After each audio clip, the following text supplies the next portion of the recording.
प्रदेश Bharatiya Janata party के अध्यक्ष और संसद में मेरे साथी श्री CR पाटिल जी,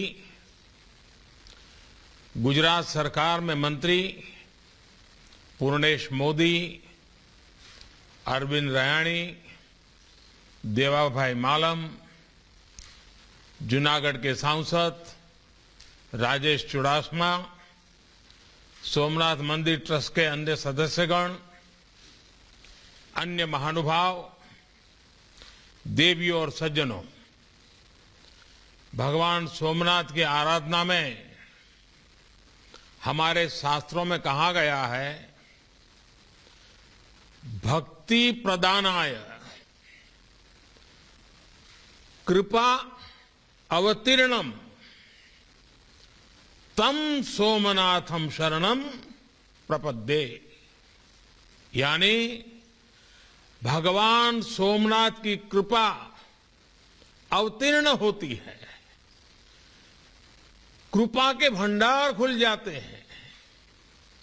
पिछले कुछ समय से जिस तरह यहां एक के बाद एक विकास कार्य हो रहे हैं, ये सोमनाथ दादा की ही विशेष कृपा है। मैं इसे अपना सौभाग्य मानता हूं कि सोमनाथ ट्रस्ट से जुड़ने के बाद मैं इतना कुछ होते हुए देख रहा हूं।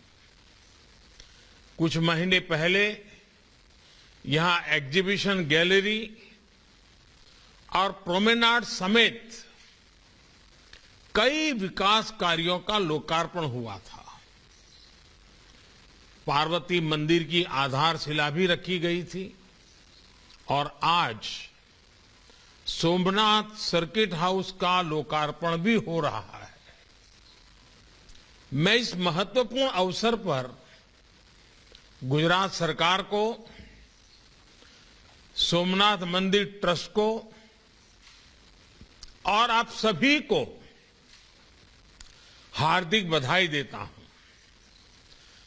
साथियों, ये जब सर्किट हाउस की कमी एक है, अतिथि गृह वो भी दूर, तो बाहर से आने वालों को ठहराने के लिए मंदिर ट्रस्ट पर ही काफी दबाव रहता था। अब ये सर्किट हाउस बनने के बाद, एक स्वतंत्र व्यवस्था बनने के बाद, और वो भी मंदिर के से कोई ज्यादा दूर नहीं है, और उसके कारण मंदिर पर जो दबाव रहता था वो भी कम हो गया। अब वो अपने मंदिर के काम में ज्यादा ध्यान दे पाएंगे। मुझे बताया गया है कि इस भवन को इस तरह बनाया गया है, यहां रुकने वाले व्यक्तियों को सी व्यू मिले, समुद्र दर्शन होते रहे। यानी लोग जब यहां शांति से अपने कमरे में बैठेंगे तो उन्हें समुद्र की लहरें भी दिखेगी और सोमनाथ का शिखर भी नजर आएगा। समंदर की लहरों में, सोमनाथ के शिखर में उन्हें समय के थपेड़ों को चीरकर गौरवान्वित खड़ी भारत की चेतना भी दिखाई देगी। इन बढ़ती हुई सुविधाओं की वजह से भविष्य में दीव हो, गीर हो, द्वारिका हो, बेट द्वारिका हो, इस पूरे क्षेत्र में जो भी यात्री आएंगे, सोमनाथ एक प्रकार से इस पूरे टूरिज्म सेक्टर के क्षेत्र का एक सेंटर पॉइंट बन जाएगा, एक बहुत बड़ा महत्वपूर्ण ऊर्जा केंद्र बन जाएगा।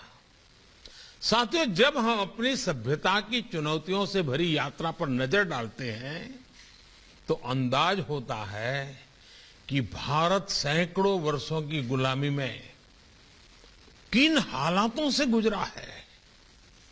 जिन परिस्थितियों में सोमनाथ मंदिर को तबाह किया गया और फिर जिन परिस्थितियों में सरदार वल्लभ भाई पटेल के प्रयासों से मंदिर का जीर्णोद्धार हुआ, वो दोनों ही हमारे लिए एक बहुत बड़ा संदेश है। आज आजादी के अमृत महोत्सव में हम देश के अतीत से जो सीखना चाहते हैं, सोमनाथ जैसे आस्था और संस्कृति के स्थल उसके अहम केंद्र हैं। साथियों, अलग अलग राज्यों से, देश और दुनिया के अलग अलग कोनों से सोमनाथ मंदिर में दर्शन करने हर साल करीब करीब 1 करोड़ श्रद्धालु आते हैं। ये श्रद्धालु जब यहां से वापस जाते हैं तो अपने साथ कई नए अनुभव, कई नए विचार, एक नई सोच लेकर के जाते हैं। इसलिए एक यात्रा जितनी महत्वपूर्ण होती है, उतना ही महत्वपूर्ण उसका अनुभव भी होता है।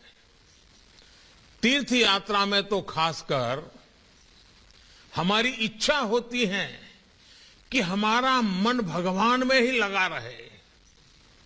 यात्रा से जुड़ी अन्य परेशानियों में हमें जूझना न पड़े, उलझना न पड़े। सरकार और संस्थाओं के प्रयासों ने कैसे कई तीर्थों को संवारा है। सोमनाथ मंदिर इसका भी जीवंत उदाहरण है।